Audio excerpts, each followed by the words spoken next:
Before we get started today, I wanted to make some mention of the passing of Mira Furman, who played, among other parts, Delenn in Babylon 5. She was only a year older than me, and while they didn't give cause of death, it's too soon anyway, in my opinion, too young for someone of such talent. So we mourn her passing.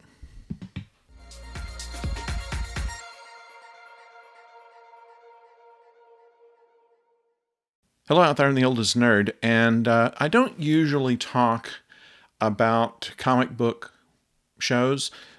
We've avoided mostly the DC shows like Arrow and The Flash and various other things that have come from that, only because I am not as familiar with the comic book backgrounds on a lot of this. And secondly, the shows themselves seem to be kind of a soap opera with superheroes in them. So I've been kind of lax on covering any of those in these videos. However, WandaVision is a different kind of thing, and I have a feeling that it is more than it says it is. Well, obviously it is.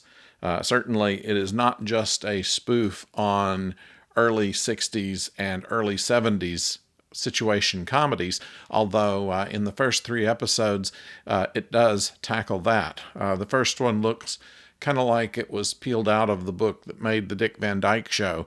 The second looked a little bit more like Bewitched, and the third looked a whole lot like the Brady Bunch as far as set decorations and general situations. We don't know much, but what we do know is, of course, in the last film, the last Avengers film, of course, Vision has been killed. And so in WandaVision, we have them in a domestic situation, living in a sitcom. And in the first episode, they don't even seem to know how they got there or where they came from or have a decent cover story for it. They only know that he has to go to work and he has to impress his boss. Although they kind of uncover some of the sitcom tropes of the time in that Vision was in the kind of job that they had in sitcoms where nobody really knew what it was that they did. They did a lot of paperwork, but they didn't seem to be putting out any kind of product or service. This is something that is almost hearkening back to How to Succeed in Business Without Really Trying. Worldwide wickets, nobody knew what they were doing or knew what a wicket was. So that is kind of on the comedy side of it. And when you almost think that it's kind of a spoof on a sitcom, you kind of wonder, why is it that we have put our characters in this? And at the end of the first episode, they pull back and show a TV screen amongst other instruments that are of more recent design. And so it makes you think that maybe they are in this world, trapped in this sitcom world. And there is someone behind it and has some purpose. But it is very much a puzzle, and it's what makes me interested in continuing to watch it.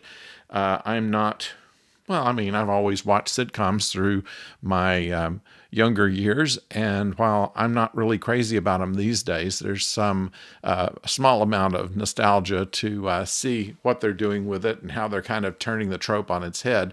But it obviously is not the point to what they are doing here. What their point is, they're not exactly going to tell us, at least in the first 2 or 3 episodes. So by the 3rd episode, we start to see that they're not just lampooning sitcoms, but rather there is something that's being hidden. There is something that is known to be going on from a radio that sends a private message to Wanda to a situation to where one of the neighbors seems to know too much. And so it has led to a number of fan theories that range from the fact that Wanda is the one that's put them in this place, or that perhaps there is another outside character mentioned in the comic books.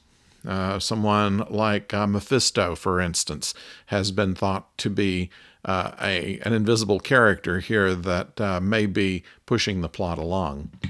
So we do know that they have made some use. They've thrown some hints at us, but nothing that we can put together yet. Just a couple of pieces of the puzzle. A toy helicopter that was in color when the rest of the show was in black and white. Blood that was red when the rest of the show was in black and white.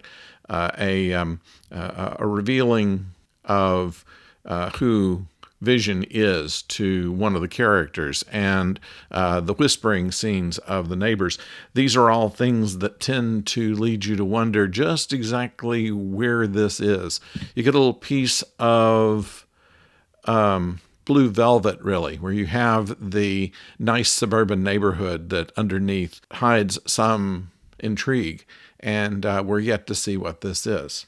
It could be just as simple as Wanda dealing with the loss of Vision, or it could be a time warp of some sort, or it could be something completely different. So we're going to have to see. There is, I believe, 6 episodes in this series. We've seen half of them already, and only starting to get a little look at what's going on. After the first episode, I almost wasn't going to watch the second, but went ahead just to see if the second episode had something more revealing. And it just got a little more bizarre. And by the third episode, we start to see pieces of the puzzle. And so now I'm intrigued. I'm not necessarily entertained by it as much, but I'm intrigued. I'm laughing at a few of the referential jokes. And all in all, wanting to see how the puzzle is solved.